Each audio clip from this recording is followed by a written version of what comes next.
Okay, so the next thing that we're going to take a look at how to do here is make requests that include the user's credentials along with the request. What this will eventually allow us to do is inside our routes, such as our create note route, we'll be able to make sure that users are adding notes to their own account and not to other users' accounts. All right, so essentially what we're going to have to do here is get the user's ID token whenever they try and make a request and send that ID token along with that request and so that it can be processed by the server. Okay, so what this is going to look like, there are a few ways to do this. One way would be to just go into our notes provider and modify each of our create note, update note, delete note, etc. to include that information. So essentially that would look like this. We would just say const ID token equals blah, blah, blah, right? We would use all that Firebase logic to actually load it. And another option for this would be to create a custom wrapper around Axios. And we saw this in the Friend Tracker application when we created a package called Autheos to do this. But what I'm going to do here, just to show you yet another way that you can do things in React, is we're going to create a custom hook that will provide these functions for us, right? So this will be kind of similar to how if we want to navigate the user programmatically, we just use the use history hook, right? Let me just show you that here, right? And then we can just say history.push. Essentially what we're going to do is define a custom hook, which we'll call something like use auth request or something like that. And basically our components will be able to access those functions off of that hook. You'll see what I mean in just a minute here, but basically let's go into our hooks folder and say new file, and we're going to call this new custom hook use auth request. Oops, and that should be .js there. And here's what this is going to look like. We're going to start off by saying import use user from our use user file. Okay, and we're also going to import Axios from Axios. Now, essentially what we're going to do is have a custom hook that returns all of the different requests our application is going to need to to make to the server on an authenticated basis. So what this will look like, we're going to say export const use auth request equals, and what this is going to look like, we're going to define functions for get. Okay, that'll be an async function, of course, and we'll define the logic that's inside of there in a minute. We're going to have post, and this is going to be async like that. We're going to have put, which will also be async. And we're going to have delete, which, as you may have guessed, is also going to be async. Okay?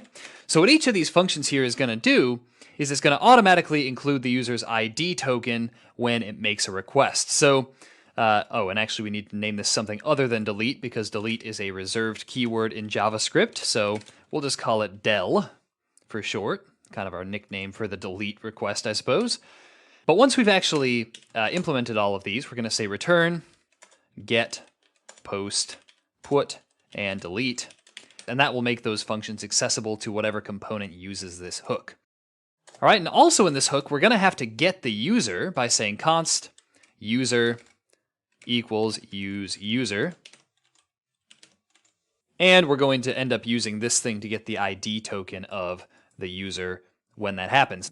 Now, what we could do for all of these functions here would be to get the user's ID token in each and every one. All right, so we could say const get equals async blah, blah, blah.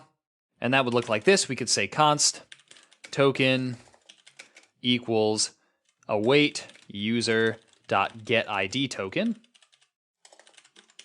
Okay, and that would take care of generating the ID token for the user. And then to make our request, we would just have to say const response equals await axios.get, and then we're going to have to add some arguments to this function here. We'll have the URL, so we'll just say axios.get and pass the URL straight through to that. And for the headers, we're going to need to add a configuration object here, which will have headers, and then we'll have a header called auth token and set that equal to token. Okay, and then finally we're going to want to say return response. You can even say return response data if you want, which will make the life of the component that's using this a lot easier. Okay, and again, what you could do is you could just repeat this same thing over and over again for all of these, for all of the functions in here. But what I'm going to recommend you do is add a use effect hook and a state variable, which we're going to call ID token, or just token, I guess for short is fine. We'll say token, set token equals use state, and that'll start off as null here. And essentially what's going to happen is our use effect hook is going to keep this token in sync with the current state of the user. So if the user logs out, that'll be detected by use effect because we're going to add the user as a dependency here. And it will automatically set the token to something else, right? To null if the user logs out, let's say. So what that's going to look like is inside here, we're just going to say const create token equals, and this is going to be an async function. Inside here, we're going to say const token equals await user.get token, or get ID token, that is. And then we're going to say set token. Okay, now, of course, we need to call this, and we only want to call create token if user exists. So we're going to say if user, then create token. And now, instead of having to call this line each and every time inside of our functions, which I find to be a little bit of a pain, we're just going to say const response equals await axios.post. Okay, we're going to have the URL, we're going to have the request body, and we're going to have the headers, same headers as before. We'll say auth token. And now we'll need to add the URL and body arguments here, URL body, and we'll return response.data.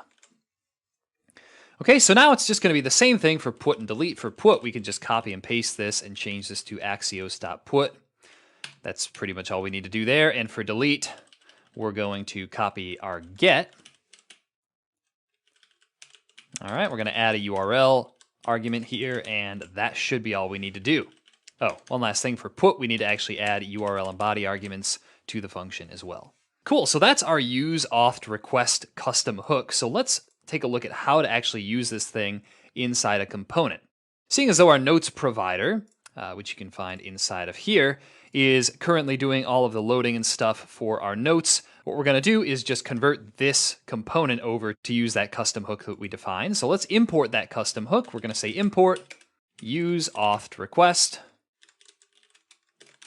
from /hooks/use auth request. And then down here, since we're going to need to use basically all of the different types of requests that we defined inside that custom hook, we're going to say const get, post, put, and delete, or we called it del, that's right, equals use auth request. And I spelled request wrong, didn't I? Did I do that inside the file? Let me just take a look here. Use auth request. Use auth request. Let me just check here. Nope, it looks like I spelled it right there. So apparently that was only a typo here.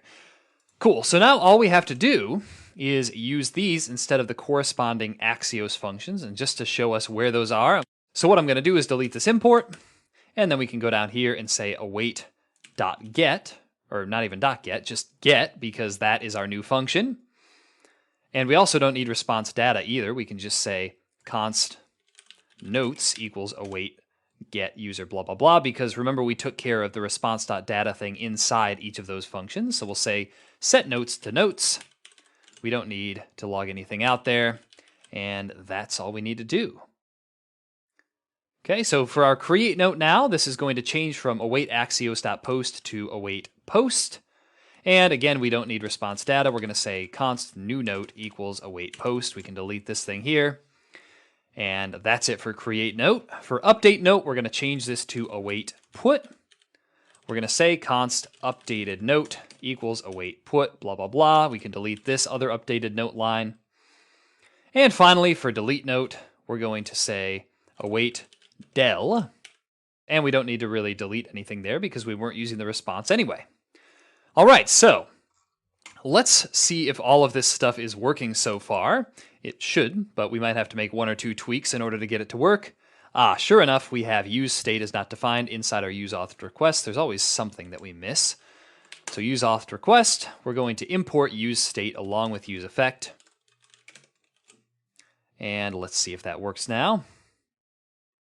And there we go. So the first thing that we want to check here is to see if our auth token is in fact in the request that's being used to load these notes. So if you open up your inspector and go to network, and you might have to refresh this here, and notice here that I have fetch/xhr selected. That just narrows it down to only network type requests.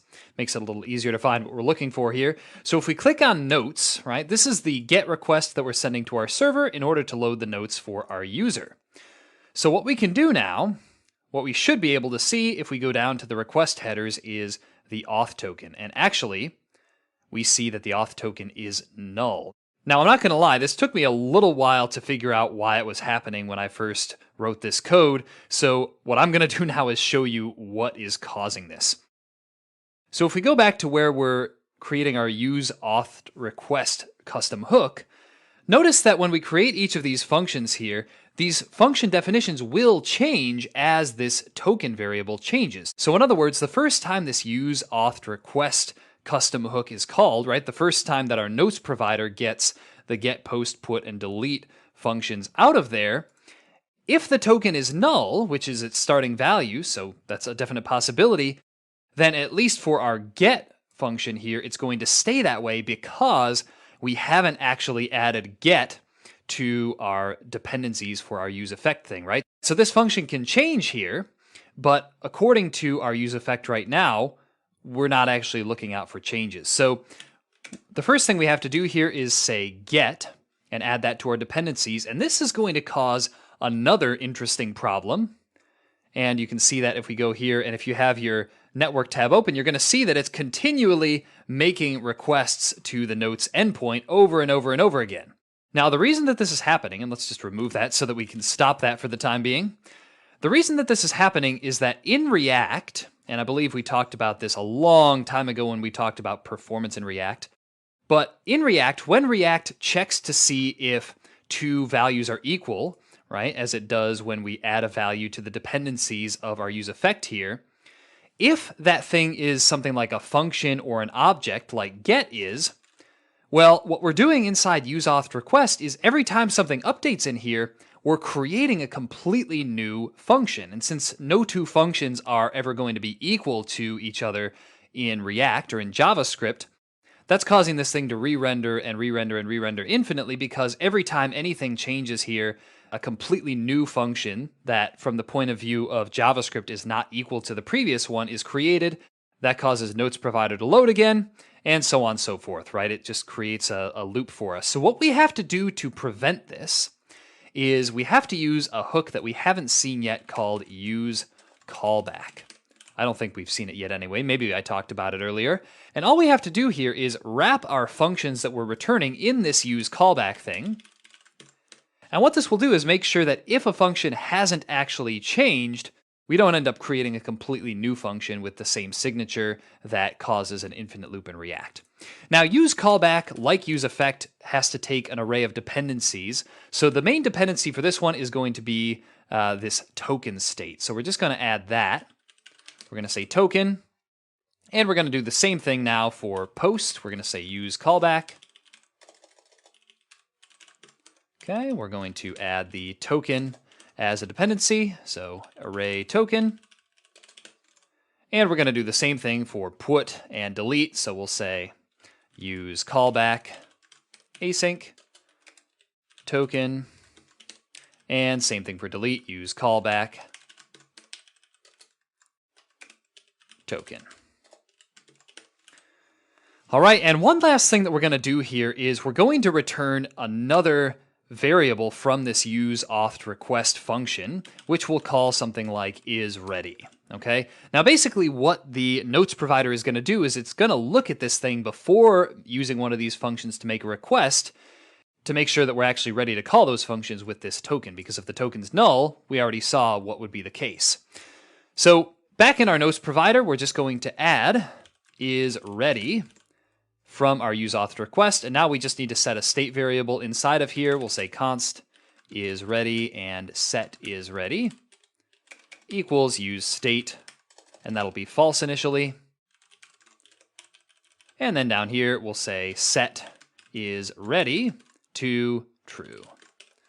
Okay, and now in our notes provider again, we just need to add isReady and get to our dependencies here. So get and isReady.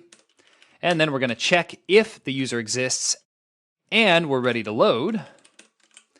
Then and only then will we actually load our notes. So anyway, that seems like a kind of convoluted way to go about it, but you know, we learned a little bit more about React today, hopefully, from that little fiasco. So let's try this again.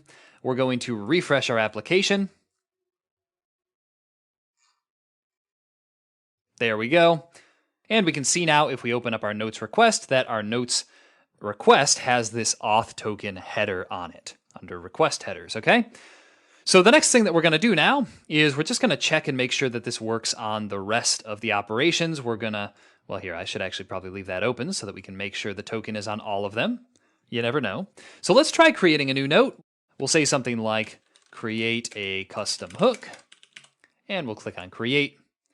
And we should see in the network tab here that this post request that we made. And if we scroll down, it looks like that one doesn't have it at all. It doesn't even have an auth thing. So I think what happened here, yes, sure enough, we forgot to add the headers here. You may have noticed that again before I did. You probably will notice these things before I did. That's generally how that kind of thing works. And then we're going to add headers to the rest of these too, because it looks like I forgot those as well. So let's add headers to all of these. Our delete one has headers, so it was just the put and post that were missing it. So let's go back now and try this again. I'm going to delete, create a custom hook. I'm going to say yes, and let's try it again to see if that shows up. So I'm just going to clear out this. We're going to say create a custom hook as our new note. And we'll click on create now. And we should see if we open this thing up that it has the auth token. Okay, so let's test out deleting this thing. We're going to delete it. Click yes. We should see this thing pop up here. This one, sure enough, has the auth token as well. And last but not least, let's edit a note. We'll type blah blah, click Save Changes, and sure enough, we'll see that this one also has the auth token. Awesome, so that's how to create those functions using a custom hook.